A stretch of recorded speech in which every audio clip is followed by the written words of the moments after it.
Wait, what? I missed. Welcome to another and maybe yet surprising episode in the solo queue series to becoming the ultimate weapon master. And thank you for joining me on this journey. For me, playing with the sniper only account was really an eye-opener, as on a lot of my previous videos I used to consider myself being pretty decent with the AWP, or at least better than with the other weapons. Now, however, these last couple of months I have been spending a whole lot of time on improving my CSGO gameplay, especially with regards to crosshair placement, aim training and testing out various spots across the maps with various weapons.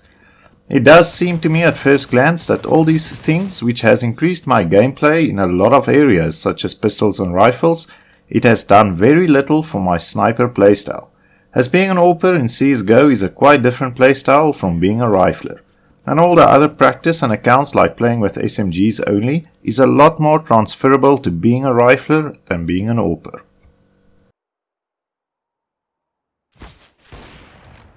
Whereas with rifles, crosshair placement is really important, with snipers, crosshair placement is also important, but positioning really plays an equally important role.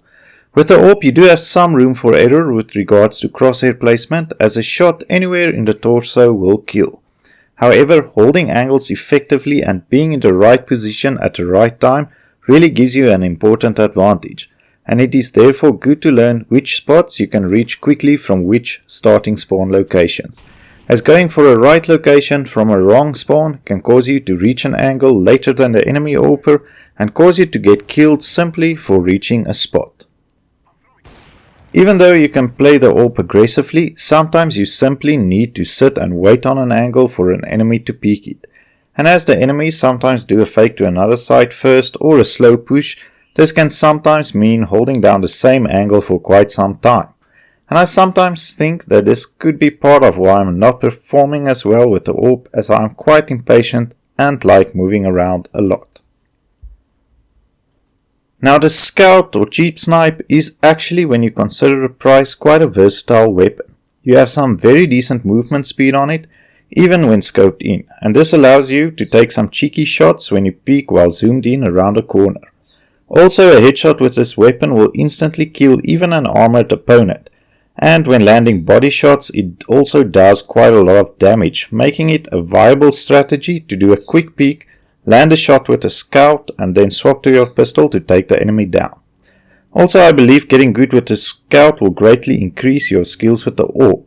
as it is a weapon that you need to be a bit more accurate with than the AWP, and this accuracy with the scope will really transfer to you landing some harder shots with the AWP as well. The unfortunate truth is that even if you manage to reach the right position at the right time and hold the angle effectively, if your reactions are slow you will miss a lot of shots and simply not be very effective at AWPing.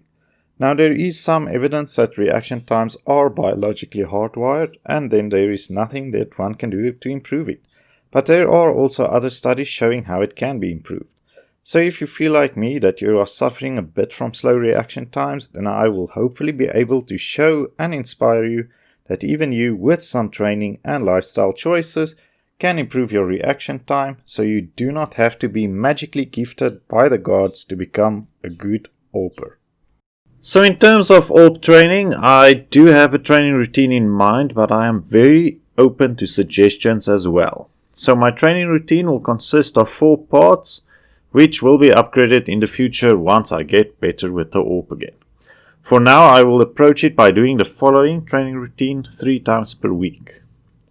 With regards to the flick training, I will alternate between using aimbots and the CSGO hub map, where on aimbots I will do the 200 flicks training, where you aim at one bot, then flick to the left, and then aim at another bot and flick to the right,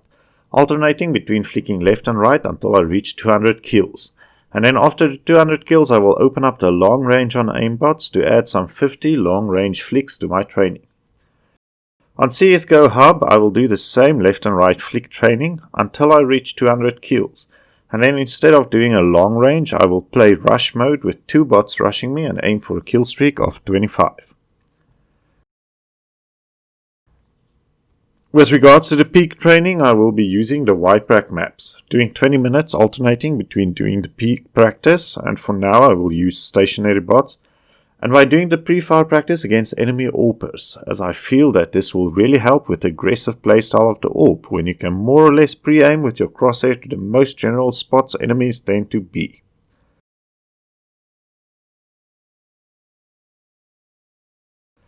So I do know that the normal YPRAC aim training map has a reaction time exercise which is very basic, but it does offer some time to simply work on reaction time.